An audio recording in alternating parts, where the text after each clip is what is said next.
This is 911. Do you have an emergency? Today on Rescue 911, fearing for her life. Domestic violence threatens to take a mother's life, if not for the heroic efforts of her daughter. It was nothing on the phone but screaming. Domestic abuse calls are probably the most dangerous calls that we go on. Plus, when a penny blocks a toddler's airway. I heard him coughing and I realized that he was choking. Panic and fear cause a mother to freeze. My mind went blank. On Rescue 911.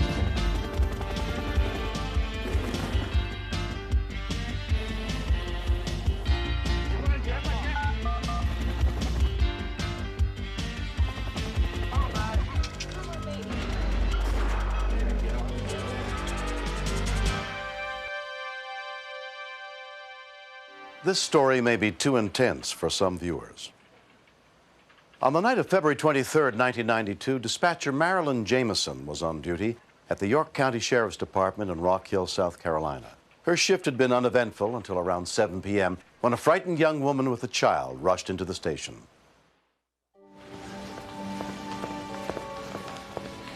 Ma'am, you've got to help us. She said, I don't know what to do. My husband is trying to kill me. What's your name? My name is Angela Poole. My husband has been following... Where do you... That's him right Lieutenant! there. She was in the process of getting a divorce, and he had chased her into the sheriff's office. Broken into my house before. Her husband was behind her, and he was watching her. And he looked very calm. He didn't look upset at all, but she was nervous and shaking.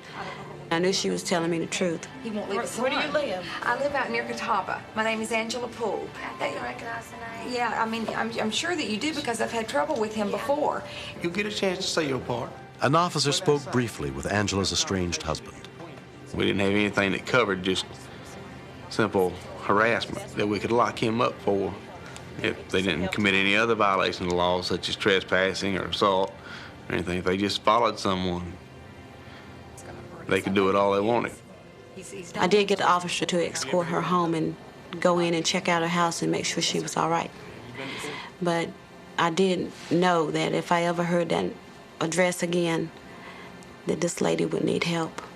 When we continue. You talk to 1,000 people a week, but then you get that one.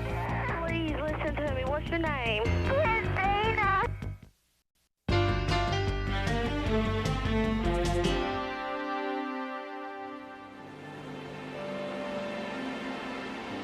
The next evening, Angela returned home from work with her 2 children from previous relationships, 4-year-old Daniel Michael and 7-year-old Christina. When we got home, my mama told us to go play. Y'all take those jackets off and put them in your room? Yes, ma'am. Or did these brushes put away? We went into my room, and Mama went down to her room, and then that's when it started.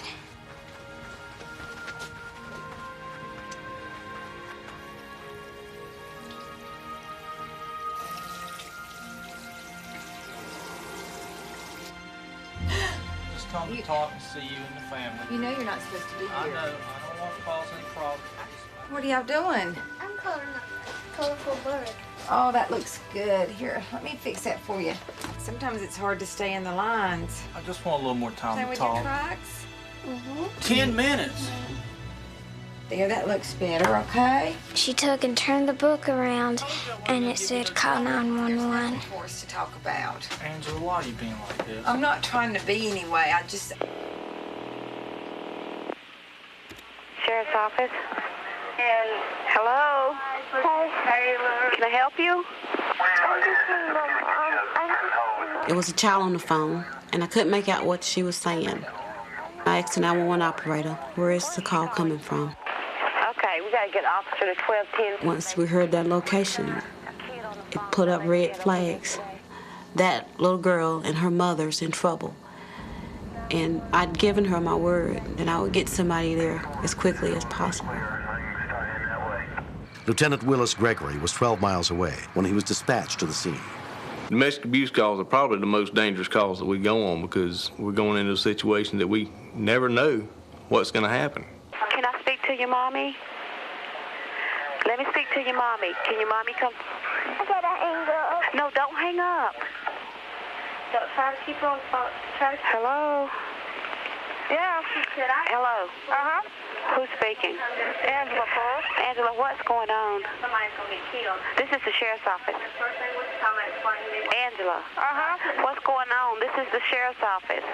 Tell me what's going on. We're husband and wife. Tell me, what's happening? So, this is the... You can't talk? Yep. Is he there? Uh-huh. Is he harming you? No, he's just on the other phone. Is he listening? Uh-huh. Okay. Okay. Does he have a gun? I hope not. Okay, well, I got an officer on the way. I thought maybe him knowing that we got officers on the way, maybe this would deter him from harming her or the other children. Dispatcher Danny Reynolds had also been on duty the night before. And I seen her actually talk with her, and knowing she was crying out for help that night made it even harder. It was almost like I really knew her. Has he been drinking, Angela? No. He's not letting her talk. She couldn't make a full sentence, so I started asking her things, like she could give me a yes or no answer. He's got you locked in the house? Yeah. Is he gonna let us in? Huh? Okay, they're fighting. Huh? What's she saying? Quit. Okay, what's he doing? He's standing here in front of me. Has he hit you? No. He has not? No. He didn't assault you yet. Okay, I'm gonna talk to you till the officer gets there. Hello? Hello? Angela? Okay, I just got disconnected. I wasn't about to give up. I called 911 back. I said, I need the number back to the domestic I had. It's a bad domestic. Hello? Angela? Uh-huh. Don't hang up. I didn't. He hung the phone up. Uh-huh. Okay, just don't hang the phone up. I gotta talk to you and make sure. Where is he now? Angela? Huh? Where is he now? Hey, help.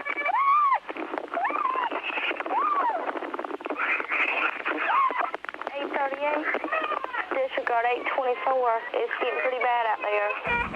The child's screaming.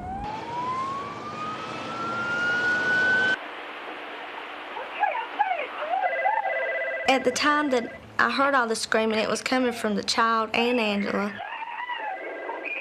I didn't know who was being hurt. I felt like I wanted to come through the phone line real bad. 840-1076, 1076 in progress.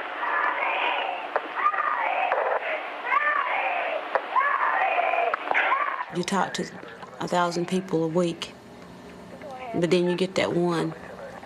It was nothing on the phone but screaming for at least 30 or 60 seconds. Hello? Hello? Hey, Mama needs ambulance. She's just died. Okay, what did he do to her? He took a knife and beat her with this. Okay, what's he beat her with? A knife. 840, he does have a knife and he's using it.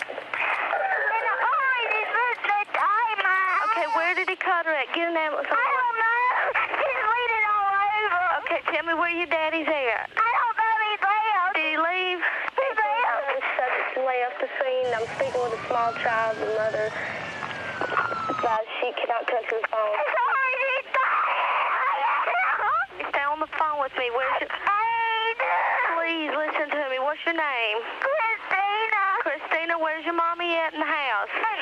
I just kept asking her small questions just to keep her calm enough to lead me through it. Can you take the phone to her?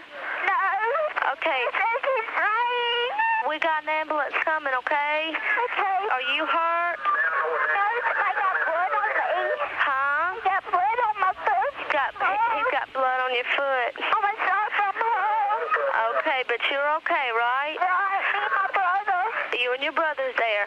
Okay. She didn't calm down all the way, but she calmed down enough for me to get the information that I needed.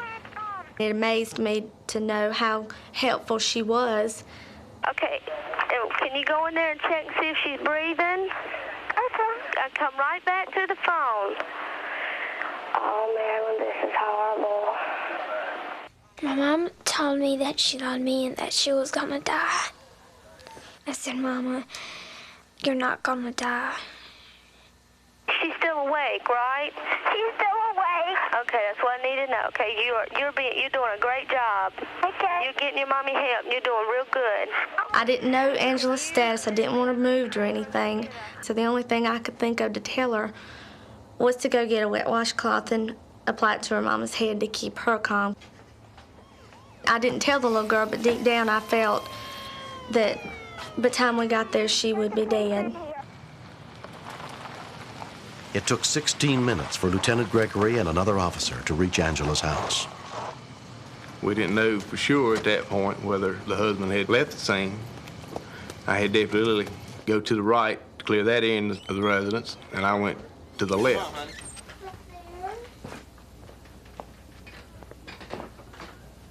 As I entered the bedroom and saw her, the only thing that went through my mind was, oh my God.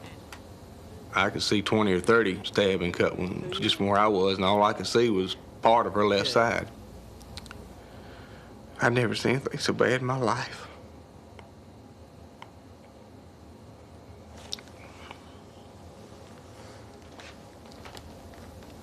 Okay, don't try to talk anymore, huh? We got help on the way. The sheer brutality of the attack was just unbelievable. Bert, get the kids out. All right. I've got a 6-year-old daughter and a 5-month-old son. And no child should have to face anything like that. Within 30 minutes of the attack, a Piedmont Medical Center EMS unit arrived, led by paramedic David Gregory. We couldn't find really a place where there wasn't blood coming from. Stay with us, Angela. She was bleeding so bad that we used every bandage that we had on the truck. The only thing I could think of was the electrodes to check the heart rate. So I used those because they're self-adhesive and they stick. Okay, let's get her on the back wall.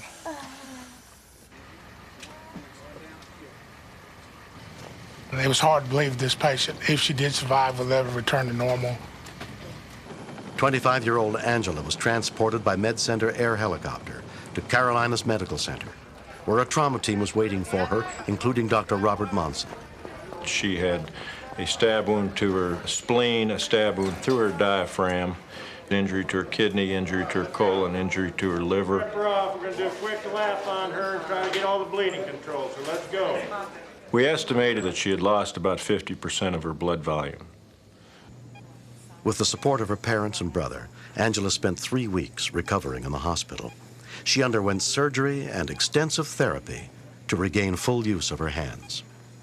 When he started stabbing me, I just kept pulling my hands tight and my arms tight together to keep the knife out of my heart. And I'd pray. And I didn't ask God for strength for me. I asked God to let me live to raise my kids. I mean, I'm all they got. If my mom wasn't around, I miss how she took care of me and stuff that she did for me. I don't know what I'll do without her. If it wouldn't have been for the little girl helping me and guiding me, I don't know what would have happened. She saved her mama's life that night. After I come home from the hospital, I bought her a gold bracelet, and on the front of it had Christina, and on the back of it had Hero 2/24/92. Angela's then husband was subsequently convicted of assault and battery with intent to kill and sentenced to 15 years in prison. That very year, mostly because of this incident, South Carolina has enacted what we call a stalking law.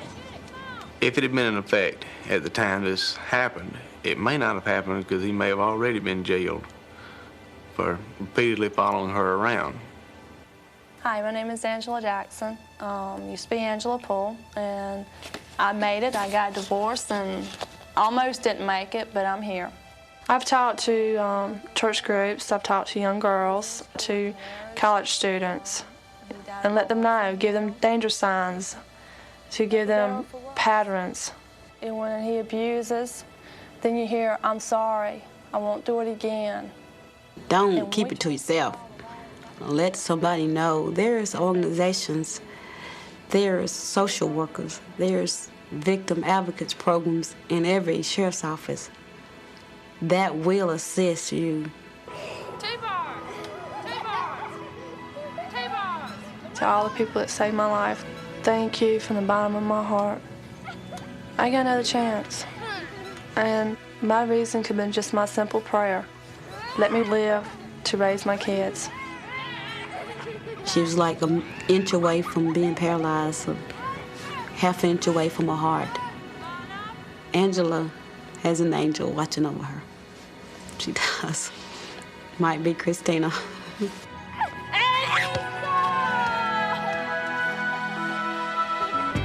Next. He started turning red, and I realized that he was choking. I was just so scared that my mind was just a total blank.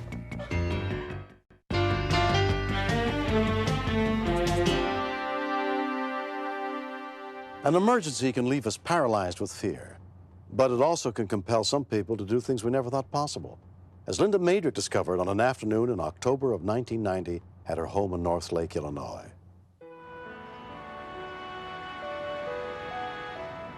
It was an autumn day. I was cooking dinner, and Bobby was in the living room watching my son.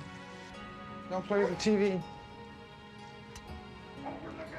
My brother Bobby, he's 2 years older than myself. He's mentally handicapped. I had a lot of people that made fun of my brother years ago, and I don't think that's right. He's a real help in the house.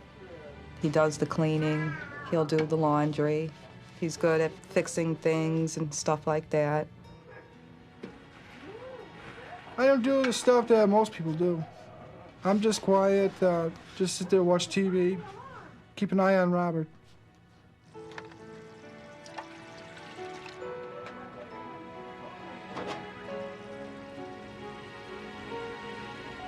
Sometimes Robert just wants to do things on his own. He likes to get his own way. He gets in the mischief, too. Other than he's a good kid anyway.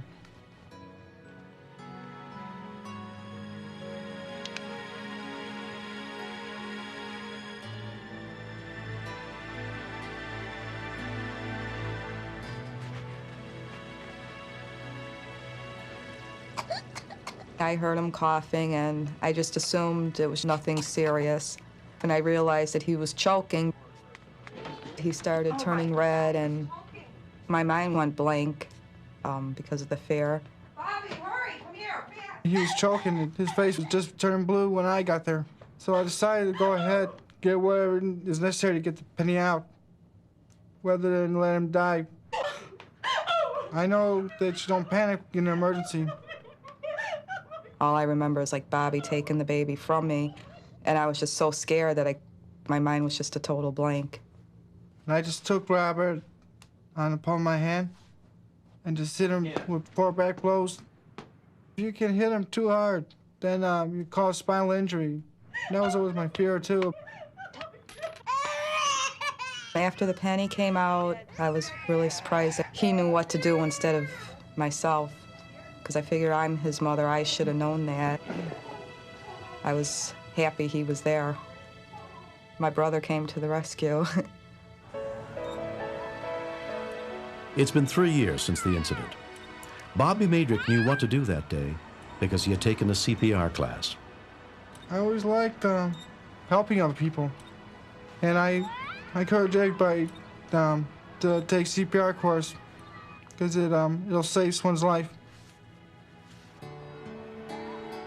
I took a course in first aid since then because I felt really helpless in that situation, and I never want to feel like that again.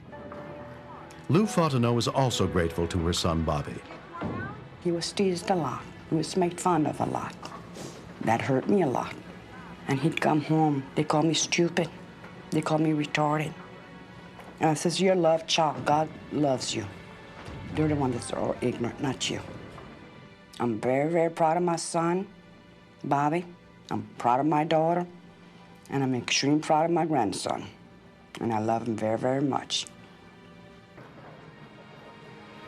Bobby and me go bowling sometimes together. Bobby saved my life. What about Bobby? I really don't want to think what could have happened if Bobby wasn't there, because it could have been tragic.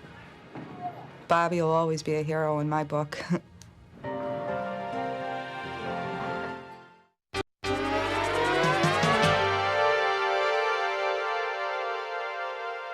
Safety often begins with having the skills and knowledge needed to handle an emergency. Contact the American Red Cross or the American Heart Association for first aid and CPR courses available in your area. This series is dedicated to all the heroes who aid and comfort us in times of trouble. I'm William Shatner. Join us again next week for more true stories on Rescue 911.